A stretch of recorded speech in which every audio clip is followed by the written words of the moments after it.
the product of a small bus. Short.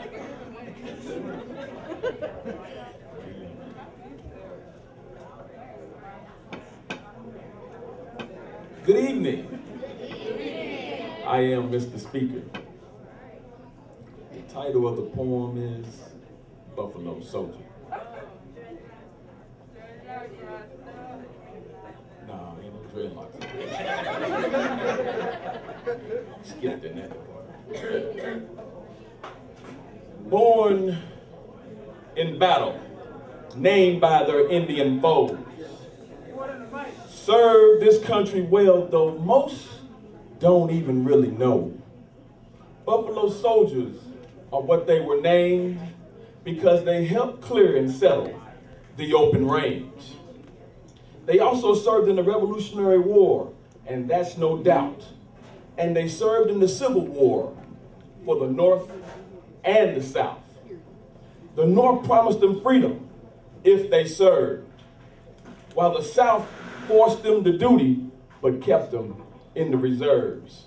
From Oklahoma to Kansas, Arizona, New Mexico, and Texas, they gave settlers peace of mind. The 9th and 10th Cavalry, along with the 24th and 25th Infantry, is where they were assigned. They also fought bravely in Cuba, but that's not what Teddy Roosevelt would say. See, some people really didn't like black soldiers back in the day. General Custer refused to command Buffalo soldiers because he had no vision. Later, he got his command massacred because he continued to make bad decisions. No matter the challenge, they served, and with discrimination, they were on a head-on collision. They fought area fire balloon bombs set by the Japanese during World War II. These bombs were floated in the jet stream, and over the West Coast is where they blew. Buffalo soldiers fought gallantly until the U.S. enemies were all defeated. But by fellow white soldiers, they were still being mistreated. See, even captured German soldiers, while prisoners of war, were treated better than Buffalo soldiers whose rights were ignored.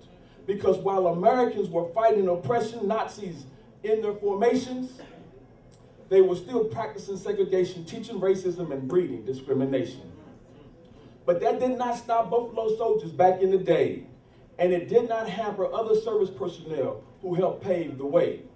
See, 23 Buffalo soldiers earned the Congressional Medal of Honor for their service. One female, Kathy Williams, disguised herself to serve. See, I bet you didn't know this. They served in cavalry formations in multiple fighting infantry units. From November 1862, Buffalo soldiers sacrificed, fought, and died because freedom is not free. And in 1950, the United States military integrated, ending this glorious service. Forced to join all-white units caused a lot of military people to be nervous. But bonds were formed as the U.S. military forged ahead. Soldiers realized we fought for freedom as we all bled red. We still have a long way to go as equality, justice, and harmony we chase. But look real close and you will see the spirit of a Buffalo soldier in my face.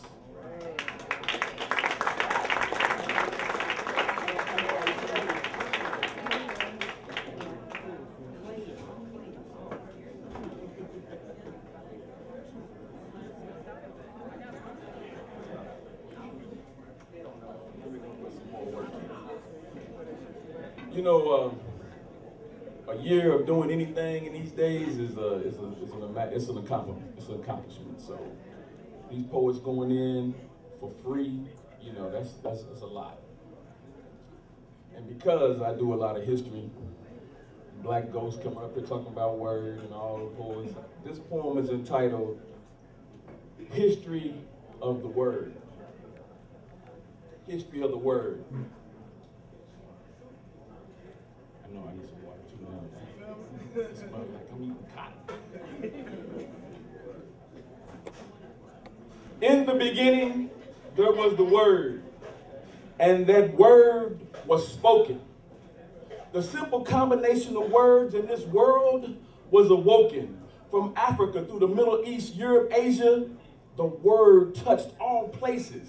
Different languages, cultures, creeds, colors, all of them the word embraces. Over time, spoken word became dialogues, monologues, and speeches. Later, a word grew into plays, movies, and storytelling. See, that's what history teaches.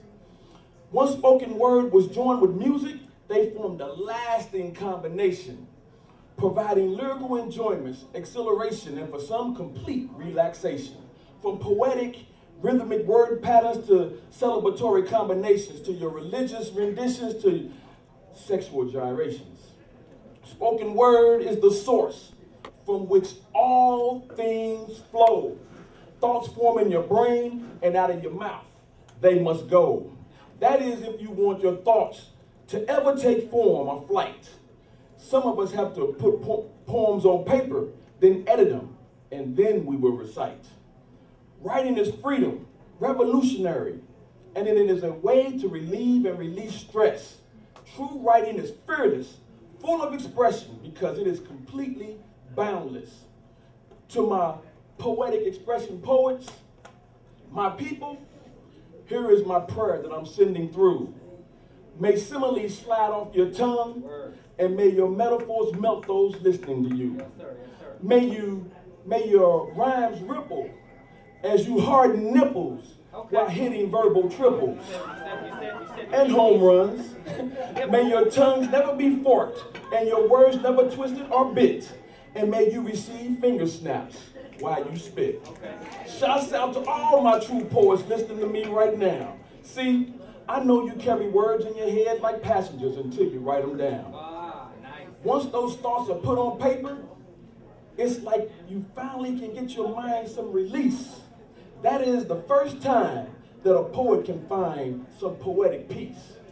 The second time is when that poet takes the mic and those words are spoken or read. So here I am, releasing words until the next poetic thought enters my head.